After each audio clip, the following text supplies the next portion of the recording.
Well, hello, everyone. I'm James Dobson, and you're listening to Family Talk, a listener-supported ministry.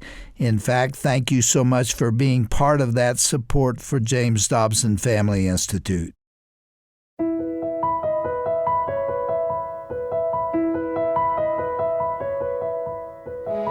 Hello, and thanks for listening to Family Talk. I'm Roger Marsh, and today on the broadcast, we are bringing you another program from our 2021 Best of Broadcast collection.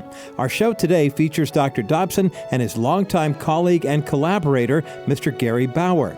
Now, you may recall that Dr. Dobson and Mr. Bauer co-wrote the Prophetic book that some say was way ahead of its time, called Children at Risk. And that will be the basis for this two-day conversation originally recorded in the summer of 2021.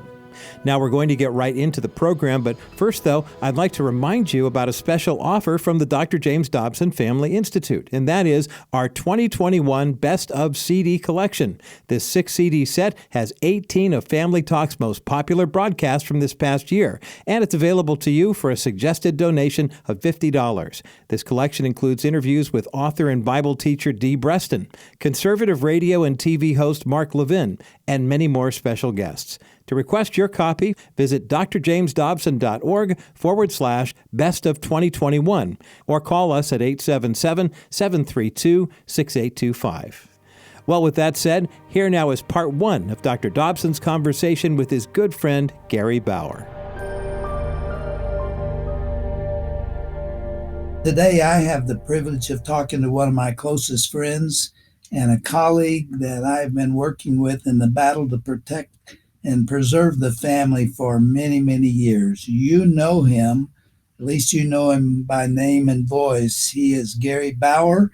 He's the president of two organizations, American Values and the Campaign for Working Families, which is a PAC, a political action committee. He writes a daily report that you really should receive if you don't get it already. There's no cost, and I'll tell you how to sign up for it before we're done today, because this is very important information that comes almost every day. Gary has been one of the frontline generals in the culture war that still rages today.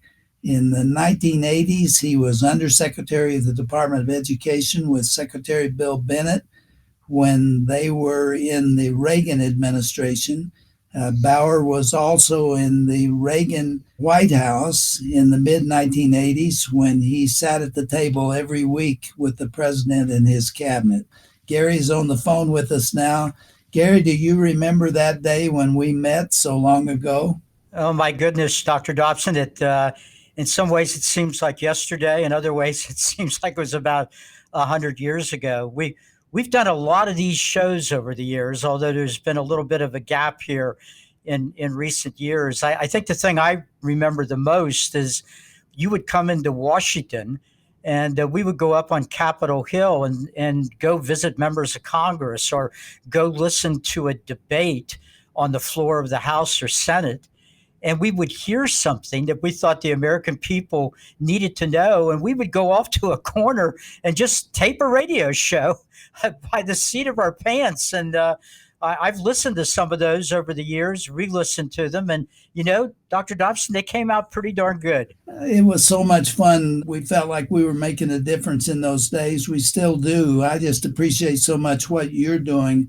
We've been at this a long time, and we fought many battles in defense of conservative values in those days.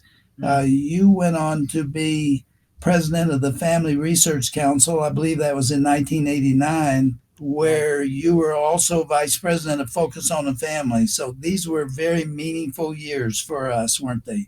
They were, Dr. Dobson. And I think we had already been doing some work together because in the Reagan administration, periodically, I would get into trouble, even in that administration, for speaking up about the sanctity of life or family values or whatever. And you were good enough to bring me onto your radio show even during the Reagan years. You know, we used to reminisce about the fact that it made me unfireable. There were people in the Reagan White House that were more moderate, and I think they would have liked to have gotten rid of me, but you helped me develop a following by so generously sharing my voice with the millions of people that followed you. Gary, there will be people who will be surprised to hear that you had opposition even in the Reagan administration. There you were in the center of conservatism in a very conservative presidency, and yet there were people there who were dragging their heels and were in opposition to even what President Reagan was trying to do. Well, that's the key point, Jim. I never had any disagreements with President Reagan. If I could get to him with the facts on a particular issue, he always came down on the right side. But yes, you're also right that there were moderates in the White House, people that wanted Reagan to be something other than what he was. You may remember that our side kind of took the mantra of let Reagan be Reagan. And your shows during those Reagan years helped that happen, because time after time, because of those shows, the White House would be inundated with phone calls and letters, and the president would find out about that, and it helped him almost always make the right decisions. Isn't it interesting that even when conservatives win at the ballot box, there's still a war and there's still a battle that has to be waged. And you and I were on one side of it, and we still are today. I haven't changed a whole lot. Have you? I haven't, Jim. I have changed in the ways that we all changed with the years. I used to get up way back then in the morning and do something at our house that Carol, my wife, started calling the morning rant. And it was just me, saying what you and I would say when we were together. I don't know if Carol's happy about it, but I'm happy to say that when I get up in the morning now, I'm still doing that morning rant. Well, that kind of takes us to the central theme of what we're going to talk about today, because you and I were often on the phone talking about what was going on in the culture and in the government and in the family and things that we cared about. And we did rant together, and we saw trends then that were deeply alarming to us. And as a matter of fact, it led eventually for us to write a book together, which was published in 1990. It was entitled Children at Risk. It's out of print now, and I regret the fact that it is. It sold over 400,000 copies and has struck a nerve with parents especially. And it dealt with what we call the Civil War of Values. And about 4 years later, 1994, you were my guest again on the radio, and we talked about that book. Like I say, it was 4 years old by that time. And I have a recording of that interview with you that was first aired that year, 1994. And I want to let our listeners hear you and me talking for about 4 minutes about the book and about what was going on in the culture. We sound a whole lot younger then. I'm going to let you and everybody else hear this. Is that okay? We're going to air that right now. Absolutely.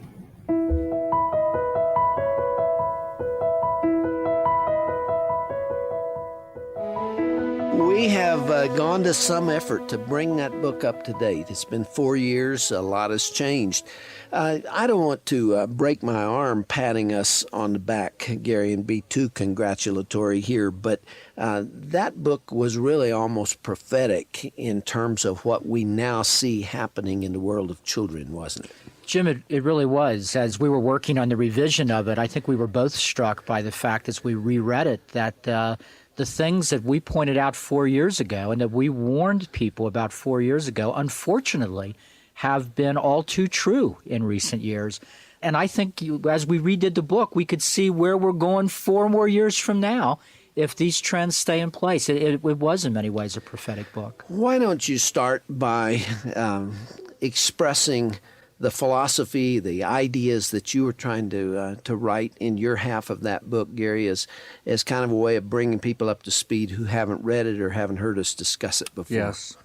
Well, Jim, you and I had talked many, many hours about the concept behind the book, and I think we both felt that something unusual was happening in the country. It wasn't the typical political disagreements and so forth that you always have in a democracy over whether one program or another ought to be made into law. Rather, there was something much more basic happening. There was a drift away from reliable standards of right and wrong. Something was happening with the educational system. We saw a breakdown of the family that was unparalleled in American history. And when you looked at all these various things, it was clear that children were the ones who were going to be impacted the most by these trends. And I think we both felt that there was just this tremendous need to get to our fellow citizens about these trends and to tell them what they could do to stop them. Abraham Lincoln said the philosophy of the classroom in one generation is the philosophy of the government in the next. And I think it was recognized, especially by those who come from the secular humanistic perspective, that if they could capture the hearts and minds of a generation of children, if they could control the textbooks and what was in them, if they could control the relationship of those children to their parents and begin to kind of seal them off, drive a wedge between generations, then it would be possible to build into those children who didn't have the roots or even the understanding to recognize what was happening to them, build in that new philosophical idea, which one generation later would rule the country. I believe there are those, I don't like conspiracy theories, but I really believe that there are those on the other side of this civil war of values who recognize very clearly that children are the prize to the winner of this battle, and they are the keys to victory. You get a hold of their minds, and you can change the country in one generation. Jim, there is absolutely no doubt about it. I think that's why we see the whole area of education being one of the big battlegrounds in the country today. Every time in America that a parent dares go to a school board meeting and speak up, or goes to the local school and insists on talking to a teacher or to the principal and raises questions about the curriculum or about values or whatever, the other side screams bloody murder because they want the ability to mold our children's value system without any interference from parents. And I think that as you predicted in Children at Risk, when you said that the battlefield would be the schools, that's come to pass, and we haven't seen anything yet. Wait till we go through the rest of this decade and see even more of these themes come up. Gary, that recording was made 27 years ago, and it could very well be said today. The book is now 31 years old, and yet it's still right on target. And if anything, it has verified the accuracy of what we were trying to say then, because we're still worrying about how children are being manipulated in the schools. It's far worse now, in fact. And Children at Risk has turned out to be remarkably prophetic, hasn't it? Boy, Jim, it really has. I mean, as I was listening to that, you're absolutely right. Some of our listeners may think we actually recorded that yesterday. Your references to school board meetings and when a parent shows up, how important that is. One of the arguments we made in the book, Jim, was that no society is neutral on values. If we continued to take Judeo-Christian values out of our culture and out of our schools and our families and our neighborhoods, it would be replaced by something. And I think the one thing that's happened since we wrote the book is that what it's being replaced with is becoming more and more evident. It's not only a radical secularist philosophy, but I think increasingly it's socialism and Marxism. In the book, we referred to the Marxism that was springing up in the university campuses. But now we're seeing socialism and Marxism springing up everywhere in our society. Usually it's talked about in economic terms, but I know you know this, but I'm not sure all of our listeners do. The central thing about Marxism is that it's godless. It hates God.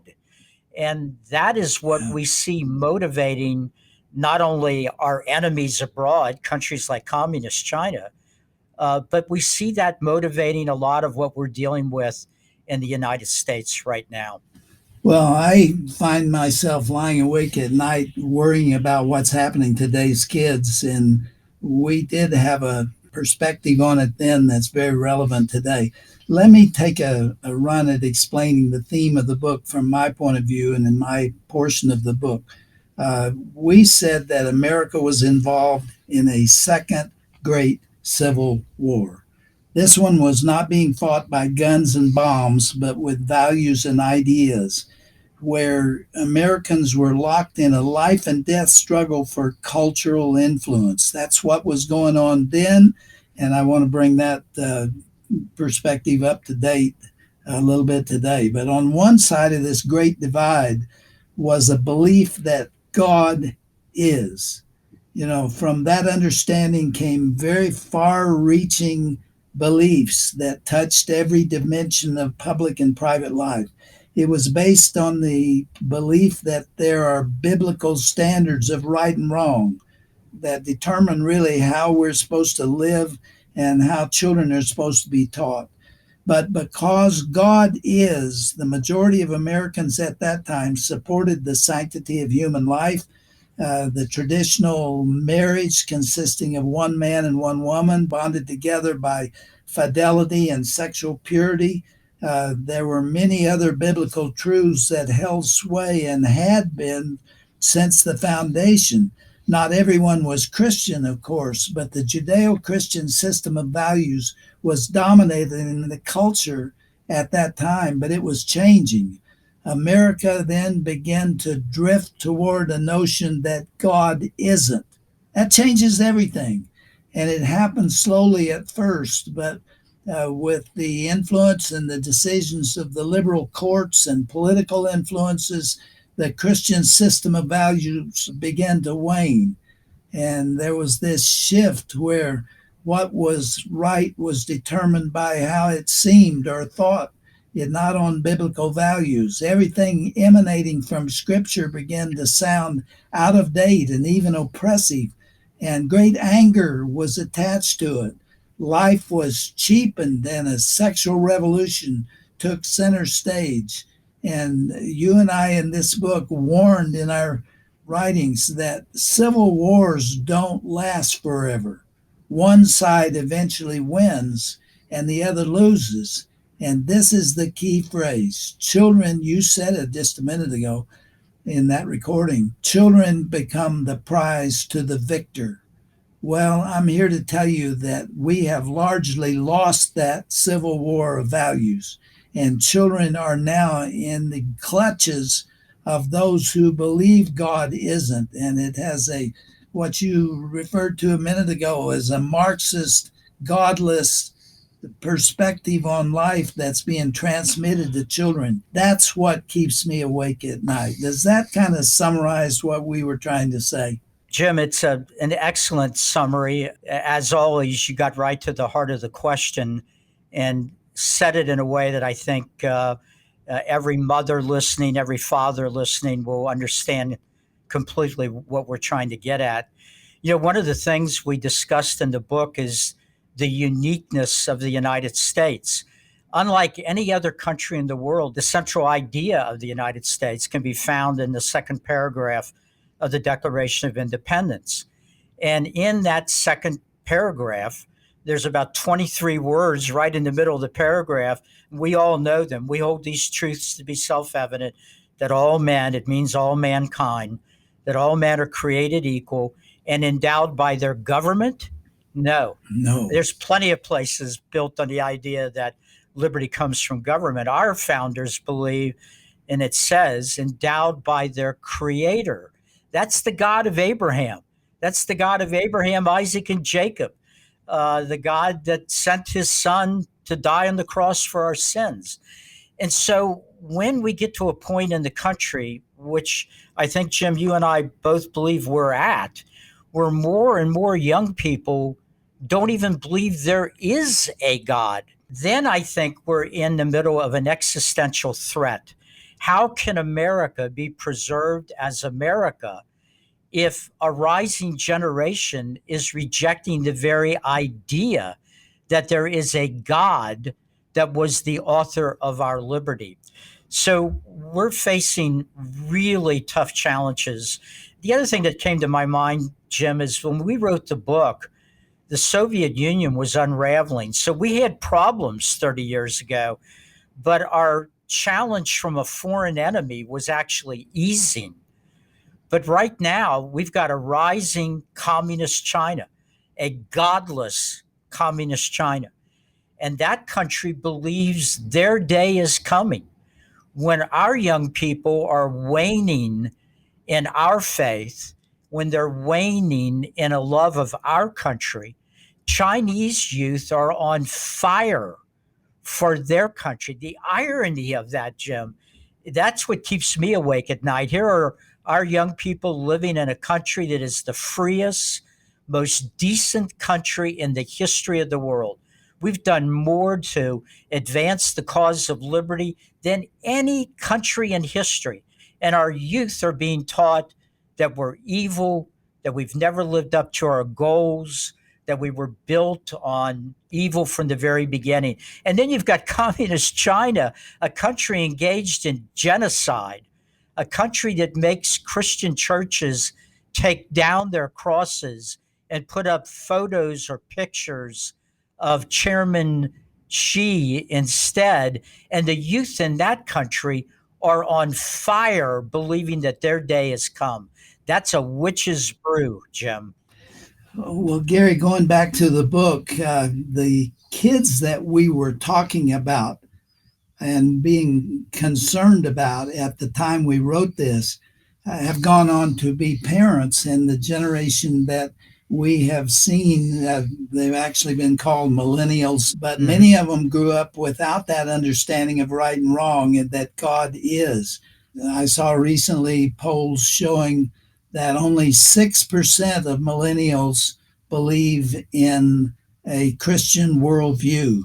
That means 94% do not believe that. And therefore, the next generation, the one that's coming up now, is getting some other godless perspective because it is not consistent with what has been taught for generations and a couple of hundred years.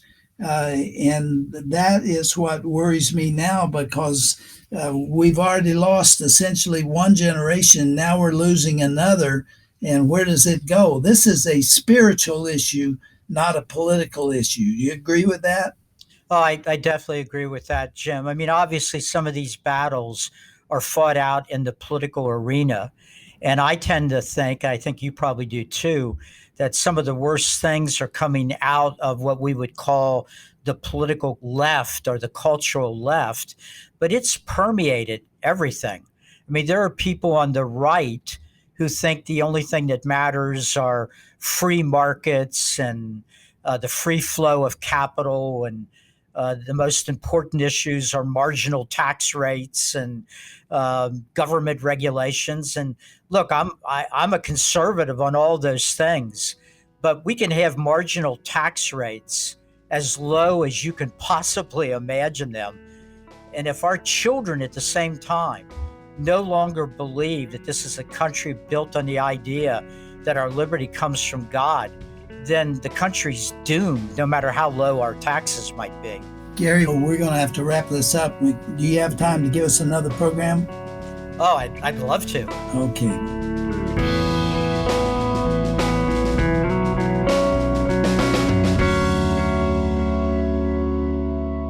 Important and timely words from Dr. Dobson and his friend Gary Bauer today here on Family Talk. And these two honorable men are just getting started. I'm Roger Marsh, and you've just heard part one of an important conversation about children at risk on today's edition of Dr. James Dobson's Family Talk. More than 30 years ago, Dr. Dobson and Gary Bauer co-authored the seminal book called Children at Risk. Today, it's clear that back then they really had a finger on the pulse of cultural trends as evidenced by today's activities. Many of their predictions about where America would be if anti-God cultural Marxism continued to gain popularity have unfortunately come true. And one of the most concerning elements of this quote-unquote civil war of ideas is that the hearts and minds of children are the prize to the victors. As Dr. Dobson pointed out, economic principles and conservative values are important, but this is a spiritual battle, not a political issue.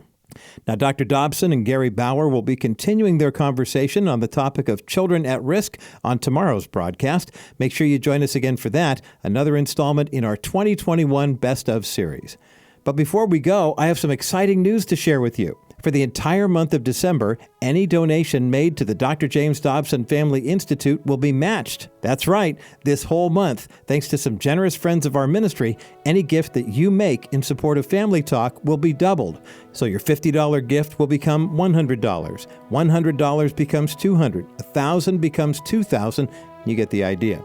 Now, to strengthen marriages and families today, make your donation at drjamesdobson.org. That's drjamesdobson.org. Or call us at 877-732-6825. From all of us here at the Dr. James Dobson Family Institute, I'm Roger Marsh. God's richest blessings to you and yours during the Christmas season and always.